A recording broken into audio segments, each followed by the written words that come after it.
الحمدللہ والصلاة والسلام علی رسول اللہ۔ سکھ مذہب کی عورت مسلمان سے شادی کرنا چاہتی ہے۔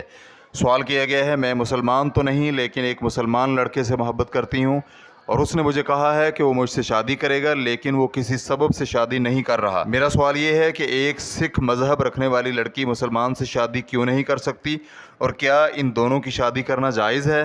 الجواب بعون اللہ سبحانہ وتعالی۔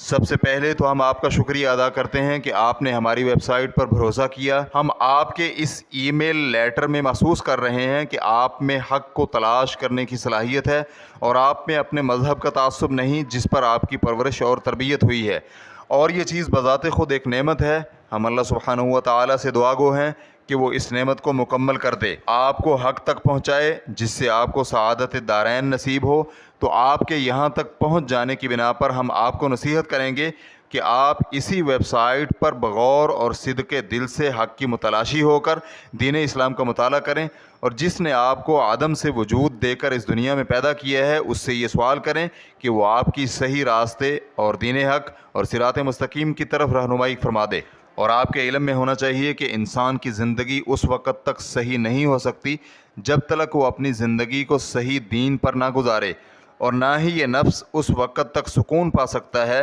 جب تک اس کا اپنے خالق اللہ عز و جل کے ساتھ صحیح رابطہ پیدا نہ ہو جائے۔ اللہ سبحانہ و تعالی ہی کی عبادت زندگی کی روح ہے، اور عبادت کے بغیر زندگی شقاوت و بدبختی اور تباہی کی زندگی بن جاتی ہے۔ آپ کا مسلمان نوجوان سے شادی کرنا اس وقت ممکن ہے جب آپ اسلام قبول کر لیں اور اسے اپنا دین بنانے پر راضی ہو جائیں۔ ہم اللہ سبحانہ و تعالیٰ سے دعا گو ہیں کہ وہ آپ کو قبول اسلام کی توفیق عطا فرمائے۔ تو آپ کو شادی کرنے سے کوئی بھی نہیں روک سکتا، اور اس نوجوان سے آپ کی شادی میں آپ کے خاندان کا سب سے قریبی مسلمان شخص آپ کا ولی بنے گا، اور اگر ان میں کوئی بھی مسلمان نہیں تو پھر جس ملک میں آپ رہائش پذیر ہیں وہاں کا مسلمان قاضی یا پھر شرعی عدالت اور قاضی نہ ہونے کی صورت میں اسلامی کمیونٹی کا چیئرمین ولی بن سکتا ہے۔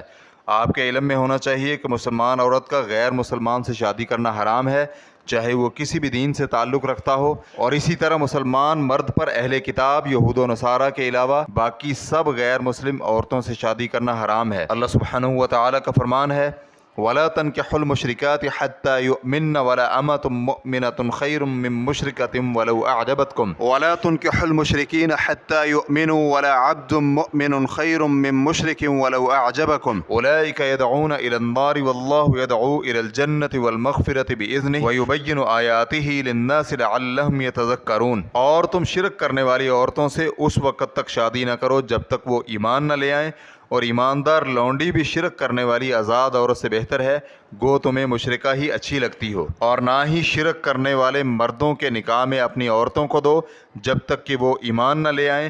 اور مشرک آزاد مرد سے تو ایمان والا غلام ہی بہتر ہے، گو تمہیں مشرک ہی اچھا لگتا ہو۔ یہ مشرک لوگ جہنم کی طرف دعوت دیتے ہیں، اور اللہ سبحانہ و تعالیٰ اپنے حکم سے جنت اور اپنی بخشش کی طرف بلاتا ہے۔ وہ اپنی آیات لوگوں کے لیے بیان فرما رہا ہے تاکہ وہ نصیحت حاصل کریں۔ سورۃ البقرہ آیت نمبر 221۔ اس آیت نے اس حرمت کی ایک عظیم حکمت بیان کی ہے کہ مسلمان مرد اور عورت کہیں شادی کے بعد شرک سے متاثر ہو کر اپنے دین میں خلل نہ پیدا کر لے، لیکن جب مرد کو اپنی بیوی پر فوقیت اور غلبہ حاصل ہے تو اس لیے اسے صرف اہل کتاب کی عورتوں سے شادی کرنے کی اجازت دی گئی ہے، اس لیے کہ ان کا کفر عمومی طور پر دوسروں سے خفیف ہے،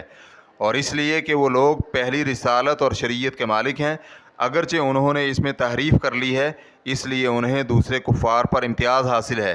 تو اس بنا پر کسی مسلمان کے لیے یہ جائز نہیں کہ سکھ مذہب رکھنے والی عورت سے شادی کرے۔ ہاں، اگر وہ مسلمان ہو جائے تو اس کی شادی ہو سکتی ہے، اور ہماری نصیحت اور ہم چاہتے ہیں کہ جب آپ یہ چاہتی ہی ہیں تو اسے اپنے دین اسلام میں جانیں اور اسے قبول کرنے کے لیے موقع غنیمت جانیں، اور خاص کر جب یہ مسلمان اپنے دین پر کاربند ہے۔ اور ہم امید رکھتے ہیں کہ اگر آپ اسلام قبول کر لیں تو پھر آپ اس کے لیے اور وہ آپ کے لیے صبر اور ثابت قدمی پر بہترین مددگار معاون بنے، اس لیے کہ آپ کے قبول اسلام کے بعد آپ کو ایسے غمخوار اور مونس کی ضرورت ہوگی جو آپ کے قدم سے قدم ملا کر آپ کا ساتھ دے اور آپ کی حمایت کرے، کیونکہ بعض لوگوں کو آپ کا اسلام قبول کرنا اور اپنے آباء و اجداد کا دین ترک کرنا اچھا نہیں لگے گا، جس کی بنا پر وہ آپ کو اذیت دینے کی کوشش کریں گے۔ اس دین میں جو بھی داخل ہوتا ہے اس کے لیے اللہ سبحانہ و تعالیٰ کی سنت اور طریقہ یہی ہے جو کہ ان کی ثابت قدمی اور قوت کا سبب بنتا ہے، اور تاکہ یہ ظاہر ہو کہ واقعی وہ اس نعمت کے مستحق بھی ہیں کہ نہیں۔ ہم اللہ سبحانہ و تعالیٰ سے آپ کے لیے حق اور سعادت مندی کے راستے اور اس پر ایمان اور ثابت قدمی کی دعا کرتے ہیں، حتیٰ کہ اس راستہ کی انتہا میں آپ کو جنت الفردوس جس کی چوڑائی آسمانوں اور زمین کے برابر ہے ملے، آمین۔ والسلام علی من اتبع الہدی، اور سلامتی اس پر ہو جو ہدایت کی پیروی اور اتباع کرے۔ فتوی الشیخ محمد صالح المنجد، واللہ تعالی اعلم۔ اسلام QA ریکارڈنگز، مؤسسۃ الشیخ محمد صالح المنجد، المملکۃ العربیۃ السعودیہ، فتویٰ نمبر 26885۔ والسلام علیکم ورحمۃ اللہ وبرکاتہ۔